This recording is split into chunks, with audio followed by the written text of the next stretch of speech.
बचपन से हम एक बात सुनते आए हैं कि माँ बाप का आशीर्वाद बच्चों के जीवन में बहुत बड़ा रोल अदा करता है। अगर किसी को सच्चे हृदय से माँ बाप का आशीर्वाद मिले तो उसके जीवन में कभी कोई कमी नहीं रहती। माँ बाप का आशीर्वाद ऐसा चमत्कारी होता है कि बच्चों को वो हमेशा नई राह दिखाता है और सफलता की नई कहानियां लिखता है। दोस्तों, ये बात बिल्कुल सत्य है कि माँ बाप के आशीर्वाद के बिना तरक्की करना बहुत ही मुश्किल है। आइए आपको एक सच्ची घटना सुनाता हूँ। एक बहुत ही गरीब पिता था। जब उसकी मृत्यु का समय निकट आया तो पिता ने अपने एकमात्र पुत्र रामपाल को बुलाकर कहा कि बेटा, मेरे पास धन संपत्ति नहीं है कि मैं तुम्हें कुछ विरासत में देकर जाऊं, लेकिन मैंने जीवन भर सच्चाई और प्रामाणिकता से काम किया है, ईमानदारी से काम किया है। तो मैं तुम्हें आशीर्वाद देता हूं कि तुम जीवन में बहुत सुखी रहोगे और धूल को भी हाथ लगाओगे तो वो सोना बन जाएगी। रामपाल ने सिर झुकाकर पिताजी के पैर छुए। पिता ने सिर पर हाथ रखकर आशीर्वाद दिया और संतोष से अपने प्राण त्याग कर दिए। अब बेटे, अब घर का खर्च चलाने के लिए रामपाल को मेहनत करनी थी। उसने सोचा कि क्यों ना कोई व्यापार किया जाए। उसने एक छोटी सी ठेला गाड़ी ली और अपना व्यापार शुरू किया। धीरे धीरे व्यापार बढ़ने लगा। उसने एक छोटी सी दुकान ले ली, व्यापार और बढ़ा। अब वह नगर के संपन्न लोगों में उसकी गिनती होने लगी। उसको विश्वास था कि यह सब मेरे पिता के आशीर्वाद का ही फल है, क्योंकि उन्होंने जीवन में दुख तो उठाया पर कभी धैर्य नहीं छोड़ा, श्रद्धा नहीं छोड़ी, ईमानदारी नहीं छोड़ी, अपनी प्रामाणिकता नहीं छोड़ी। इसलिए उनकी वाणी में बल था और इसीलिए उनके आशीर्वाद फलीभूत हुए और आज मैं इस मुकाम पे पहुंचा हूं। उसके मुंह से बार बार ये बात निकलती थी कि आज मैं जो कुछ भी हूं वो अपने पिता के आशीर्वाद से हूं। एक दिन उसके मित्र ने पूछा कि तुम्हारे पिता में अगर इतना बल था तो वह स्वयं संपन्न क्यों नहीं हुए, स्वयं सुखी क्यों नहीं हुए, स्वयं बड़े व्यापारी क्यों नहीं हुए? तब रामपाल ने कहा कि मैं पिता की ताकत की बात नहीं कर रहा हूं, मैं उनके आशीर्वाद की ताकत की बात कर रहा हूं। वो जैसे भी थे, लेकिन उनकी बातों में, उनकी आशीर्वाद में इतना बल था कि उस आशीर्वाद से मैं आज यहां तक पहुंचा हूं। इस प्रकार वह बार बार अपने पिता के आशीर्वाद की बात करता तो लोगों ने उसको मजाक उड़ाने के लिए नाम ही रख दिया बाप का आशीर्वाद। खैर, इससे रामपाल को बुरा नहीं लगता था। वह कहता था कि मैं अपने पिता के आशीर्वाद के काबिल निकलूं, बस यही बनना चाहता हूं। ऐसा करते करते बहुत साल बीत गए। वह विदेशों में व्यापार करने लगा। जहां भी व्यापार करता उससे उसको बहुत लाभ होता। एक बार उसके मन में आया कि मैं हमेशा लाभ में ही व्यापार कर रहा हूं, तो एक बार मैं नुकसान का भी तो अनुभव करके देख लूं कि नुकसान का अनुभव कैसा होता है। तो उसने अपने मित्र से कहा कि यार, ऐसा व्यापार बताओ कि जिसमें मुझे नुकसान हो। अब मित्र को लगा कि इसको अपनी सफलता का और पैसों का घमंड आ गया है। तो उसने इसका घमंड दूर करने के लिए सोचा कि इसको ऐसा धंधा बताऊं कि इसको नुकसान ही नुकसान हो जाए एक बार, ताकि इसको भी पता चल जाए कि नुकसान क्या होता है। तो उसने दिमाग लगाया, फिर उसको बोला कि तुम भारत में लौंग खरीदो और जहाज में भरकर अफ्रीका के जंजीबार में जाकर बेचो। रामपाल को ये बात ठीक लगी, क्योंकि जंजीबार तो लौंग का देश है। वहां से लौंग लोग भारत में लाते हैं और यहाँ 10-12 गुना भाव पे बेचते हैं। और अगर भारत में खरीद के वो जंजीबार में लौंग को बेचेगा तो उसको नुकसान तो साफ होगा। तो फिर रामपाल ने तय किया कि मैं भारत में लौंग खरीदूंगा और जंजीबार खुद लेकर जाऊंगा और देखूं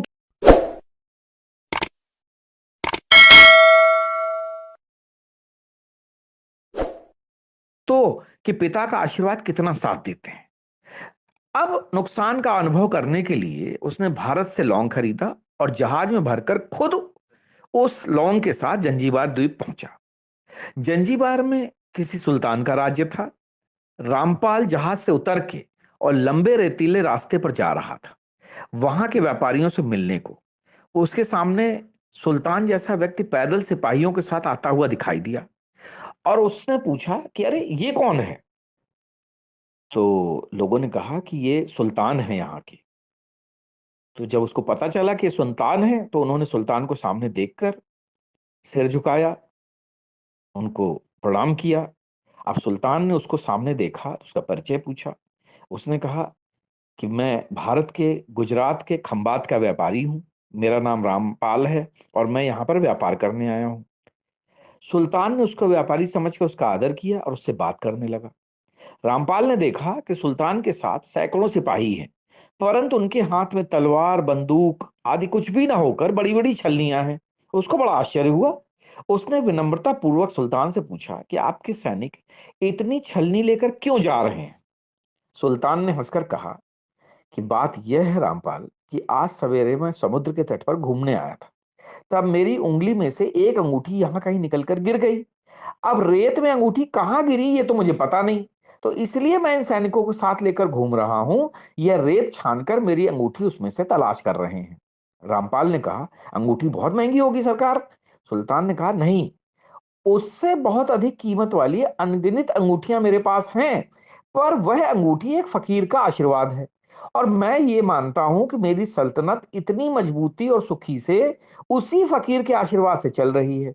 इसलिए मेरे मन में उस अंगूठी का मूल्य इस सल्तनत से भी ज्यादा है। इतना कहकर सुल्तान ने फिर उससे पूछा कि बोलो रामपाल, इस बार आप क्या माल लेकर आए हो? उसने कहा कि सरकार, मैं तो लौंग लेकर आया हूं। सुल्तान ने कहा, अरे ये तो लौंग का ही देश है सेठ। यहां तुम लौंग बेचने आए हो? किसने आपको ऐसी बेवकूफी भरी सलाह दी? जरूर वो कोई आपका दुश्मन होगा। यहां तो एक पैसे में मुट्ठी भर लौंग मिलता है। यहां लौंग को कौन खरीदेगा और तुम क्या कमाओगे? रामपाल ने कहा, सरकार, मुझे यही देखना है कि यहां भी मुनाफा होता है या नहीं। और फिर उसने बताया कि सरकार, मेरे पिता के आशीर्वाद से आज तक मैंने जो भी धंधा किया उसमें मुनाफा ही मुनाफा हुआ है। तो अब मैं देखना चाहता हूं कि उनका आशीर्वाद मुझे यहां पे भी फलता है या नहीं फलता है। सुल्तान ने आश्चर्य से पूछा, पिता का आशीर्वाद, इसका क्या मतलब? फिर रामपाल ने उसको बताया कि मेरे पिता सारा जीवन ईमानदारी और प्रामाणिकता से काम करते रहे, परंतु धन नहीं कमा सके। उन्होंने मरते समय मुझे भगवान का नाम लेकर मेरे सिर पर हाथ रखकर आशीर्वाद दिया कि तेरे हाथ में धूल भी सोना बन जाएगी। और मैं उसी आशीर्वाद को यहां तलाश करने आया हूं। ऐसा कहते कहते रामपाल नीचे झुका और जमीन की रेत से एक मुट्ठी भरी और सम्राट सुल्तान के सामने मुट्ठी खोलकर उंगलियों के बीच से रेत गिराई। तो रामपाल और सुल्तान दोनों के आश्चर्य का पार नहीं रहा। उसके हाथ में एक हीरे जड़ित अंगूठी थी। यह वही सुल्तान की खोई हुई अंगूठी थी जिसको कि वह दिन भर से ढूंढ रहा था। उस अंगूठी को देखकर सुल्तान बहुत प्रसन्न हो गया। वो बोला, वाह, खुदा की आप पर करामात है। खुदा जो चाहता है वो करवाता है। आपके पिता का आशीर्वाद बिल्कुल सच्चा है। आपके पिता ने जो आपको आशीर्वाद दिया था वो यहां पर भी फलीभूत होगा। रामपाल ने कहा, हुजूर, फकीर के आशीर्वाद को भी तो वही परमात्मा सच्चा करता है जिसने मेरे पिता के आशीर्वाद को सच्चा किया। सुल्तान और खुश हुआ। उसने रामपाल को गले लगाया और बोला, मांग सेठ, आज तू जो भी मांगेगा मैं दूंगा। रामपाल ने कहा, हुजूर, आप 100 वर्ष तक जीवित रहें और प्रजा का अच्छी तरह से पालन करें, प्रजा सुखी रहे, इसके अलावा मुझे और कुछ नहीं चाहिए। सुल्तान और प्रसन्न हो गया। उसने देखा कि इसके अंदर सचमुच अपने पिता के सारे गुण हैं। कोई लालच नहीं, कोई बेईमानी नहीं है, कोई इसने अपने फायदे का भी कोई बात नहीं की। तो उसने कहा, सेठ, मैं समझ गया, तुम अपने पिता के आशीर्वाद के सच्चे हकदार हो। तुम्हारा सारा माल मैं आज खरीदता हूं और तुम्हें मुंह मांगी कीमत दूंगा।